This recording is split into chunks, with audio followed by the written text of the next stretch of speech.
श्री शिवाय नमस्तुभ्यम। हर हर महादेव। देखिए दोस्तों, आप सभी को पता है कि 29 सितंबर से 14 अक्टूबर तक श्राद्ध पक्ष के बहुत ही पवित्र दिन चल रहे हैं और यह जो 16 दिन होते हैं आपके पितरी को समर्पित होते हैं। देखिए, यदि आपके घर में पितरी दोष हैं, कालसर्प दोष हैं या फिर वास्तु दोष हैं, तो इन सभी दोषों को दूर करने के लिए सबसे सरल और रामबाण उपाय सिद्ध होने वाला है। बहुत ही आसान सा उपाय है। मात्र आपको 16 काले तेल के दाने लेना है, आपके सारे दोषों की समाप्ति हो जाएगी।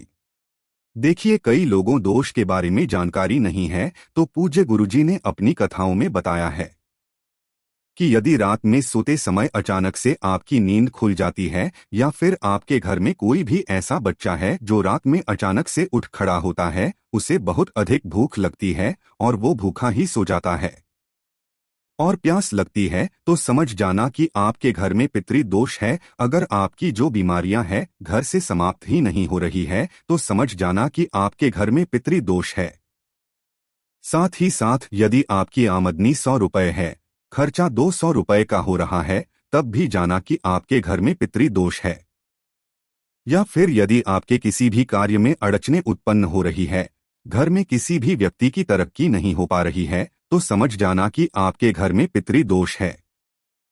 अगर आपके घर में इन समस्याओं में से किसी भी प्रकार की समस्या है, तो समझ जाना कि आपके घर में पितरी दोष है। श्राद्ध पक्षी के दौरान सबसे अद्भुत और चमत्कारी उपाय है। मात्र 16 काले तिल के दानों से आपको यह उपाय जरूर करना है।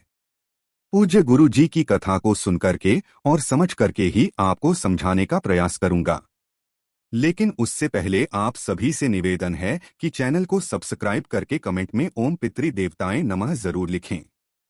इस पूरे वीडियो में हम 3 महा उपायों के बारे में बात करेंगे, जो कि आपकी अलग अलग मनोकामनाओं की पूर्ति के लिए होंगे। आपके घर में जितने भी दोष हैं वो सभी दूर होंगे। चलिए दोस्तों, जान लेते हैं सबसे पहले उपाय के बारे में। श्राद्ध पक्ष के 16 दिनों के दौरान आप ये उपाय किसी भी दिन कर सकते हैं। देखिए, इस उपाय के लिए मात्र आपको एक तांबे के पात्र के अंदर जल लेना है। लोटा आपको विशेषकर ध्यान रखना है कि तांबे का ही लेना है। इसी के साथ में आपको एक चुटकी काले तिल के दाने ले लेना है। पूज्य गुरु जी ने कहा है कि 16 दिन के ये जो श्राद्ध पक्ष हैं और ये जो 16 दिन हैं, विशेषकर आपके पितरों को समर्पित होते हैं। तो आपको यहाँ एक बात ध्यान रखनी है कि आपको 16 दिनों का यदि फल एक ही उपाय के अंदर प्राप्त करना है, तो आपको 16 काले तिल के दाने गिन करके लेना है। यानी कि आपको हर एक दिन का एक काला तिल उस लोटे के अंदर एक 16 काले तिल आपको डाल देने हैं। मात्र आपको किसी भी एक दिन इस श्राद्ध पक्ष के अंदर इस उपाय को करना है। ध्यान रखना कि काले तिल के दाने कहीं से भी खंडित नहीं होने चाहिए। फिर इसी के साथ में आपको 2 सफेद फूल लेना है। ध्यान रखना आपको फूल सफेद ही लेना है, अन्य किसी भी रंग के आपको फूल नहीं लेना है। सफेद फूल इसीलिए लेना है क्योंकि पितरों को सफेद फूल ही प्रसन्न करते हैं। अब यह सफेद फूल भी आपको इसी लोटे के अंदर डाल देना है। अब दोस्तों, इस लेकर के आपको पहुंच जाना है, या तो आपके घर के आसपास पीपल का वृक्ष है तो वहां पर पहुंच जाना है, नहीं है तो आपको वट वृक्ष के वहां पर पहुंच जाना है। यह वृक्ष भी नहीं है तो आपको बेलपत्र के वृक्ष के वहां पर इस लोटे को लेकर के पहुंच जाना है। पूज्य गुरु जी ने अपनी कथा में बताया है कि ये जो 3 वृक्ष हैं आपके पितरों के तुल्य माने गए हैं, और इनका भी गुरु जी ने एक प्रमाण दिया है कि बेलपत्र का जो वृक्ष है माता पार्वती के अश्रुओं से उत्पत्ति हुई है। इसकी देवी देवताओं ने इसे पितरों की तुल्य माना है। देखिए, इस एक लोटे को लेकर के आपको सुबह से लेकर के शाम तक किसी भी समय आपको इन तीनों वृक्षों में से केवल एक वृक्ष के नीचे पहुंच जाना है। यानी कि आपने जिस लोटे के अंदर काले तिल और 2 सफेद फूल लिए हैं, ध्यान रखना अपना मुख जो है आपको दक्षिण दिशा की तरफ रखना है। यह एक लोटा जल आपको पीपल के वृक्ष के नीचे समर्पित कर देना है। दक्षिण दिशा की तरफ आपको अपना मुख इसीलिए रखना है क्योंकि दक्षिण पितृ की मानी जाती है। देखिए, पूज्य गुरुदेव ने बताया है कि यदि आपको सुबह 10 बजे से पहले समय मिल जाता है तो ये सबसे उत्तम समय है। ये सीधा फल आपके पितरों को प्राप्त होता है।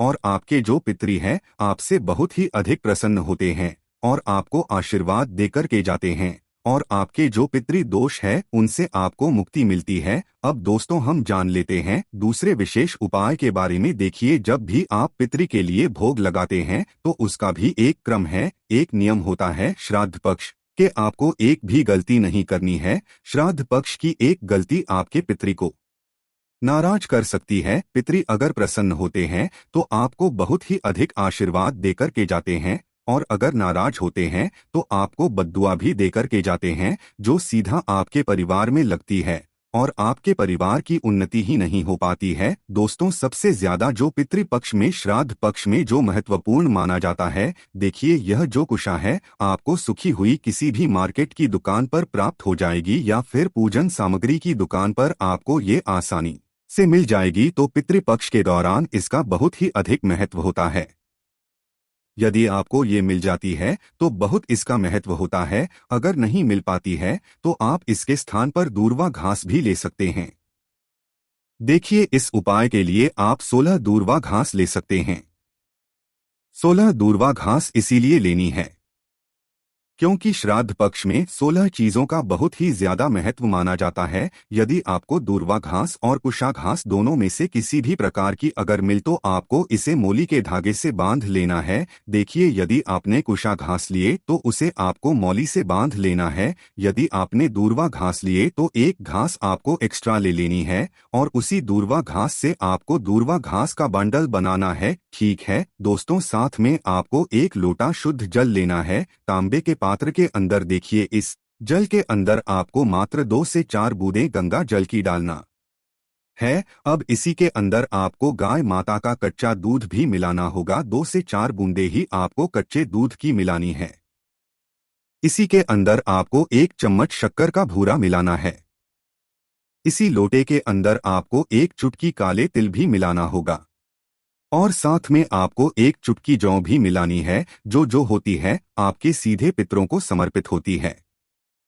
अब इस लोटे को साथ में अपने जो कुशा घास ली या फिर दूर्वा घास ली है उसे लेकर के आपको पीपल के वृक्ष के वहां पर सुबह सुबह पहुंचना है। ध्यान रखना, इस उपाय को जब भी आप करेंगे तो घर के भी सदस्य को खाना नहीं खाना है। इस बात का आपको विशेष ध्यान रखना है। देखिए, सबसे पहले तो आपने जो कुशा या फिर दूर्वा घास का गट्टर लिया है उसे आपको पीपल के वृक्ष के वहां पर समर्पित कर देना है। अब दोस्तों, आपके पास जो लोटा है उसके अंदर आपने विभिन्न प्रकार की सामग्रियां मिलाई है। साथ में आपको 1 चम्मच लेना है। फिर आपने जो वो कुशाग्रास वहां पर रखी है पीपल के वृक्ष के नीचे, तो उस चम्मच से आपको उस लोटे के अंदर से जल लेना है और उस कुशा घास के ऊपर आपको डाल देना है, यानी कि छींटना है। देखिए, आपको यह जल कुल 108 बार उस कुशा घास के ऊपर छिटना है। प्रत्येक बार आपको ओम पितृ देवताए नमः इस मंत्र का जाप करना है। अंत में जो जल अगर बचेगा भी उस पात्र के अंदर तो उसे आपको 108 बार समर्पित करने के बाद पूरा उसी कुशा घास के ऊपर आपको समर्पित कर देना है। यकीन मानिए, इस उपाय के बाद जीवन में आपको कभी भी पितृ दोष का सामना नहीं करना पड़ेगा। उसके बाद आपको अपने घर पर आ जाना है। उसके बाद आपको अपने पितरों के जो आप भोग लगाते हैं, जो भी आप गाय माता को रोटी खिलाते हो, कौवे को रोटी खिलाते हो, उसके बाद ही आपको ये प्रक्रिया करनी है। सबसे पहले आपको पीपल के वृक्ष के वहां जाना है, उसके बाद ही आपको पितृ की जो भी प्रक्रिया है वो करनी है। अब हम जान लेते हैं तीसरे उपाय के बारे में। तीसरा जो उपाय है आपके पितृ को सीधा मोक्ष प्राप्त करवाने वाला है।